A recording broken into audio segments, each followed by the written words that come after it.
ஆனால் அதில் ஒரு சின்ன விஷயத்தை நாம் நோட் செய்ய வேண்டும். அதாவது நீங்கள் UPI மூலம் இதற்கு கட்டணம் செலுத்தினால் இன்னும் இலவசம்தான். இருப்பினும் பில் பேமெண்ட்டுகளை டெபிட் மற்றும் கிரெடிட் கார்டுகள் மூலம் செலுத்தினால் மட்டும் இந்த கட்டணம் இப்போதைக்கு விதிக்கப்படுகிறது.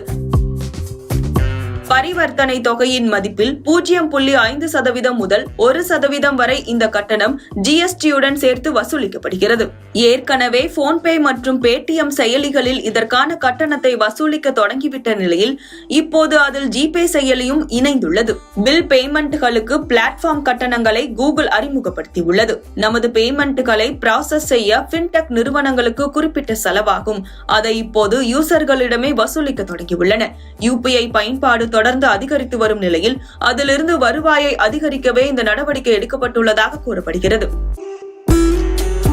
Google Pay, PhonePe, Paytm, Amazon Pay என பல்வேறு செயலிகளின் மூலம் இந்தியாவில் UPI பரிவர்த்தனை மேற்கொள்ளப்படுகிறது. நாளுக்கு நாள் இதன் பயனர்கள் மற்றும் பரிவர்த்தனைகளின் எண்ணிக்கை கூடிக்கொண்டே வருகிறது என்பது குறிப்பிடத்தக்கது.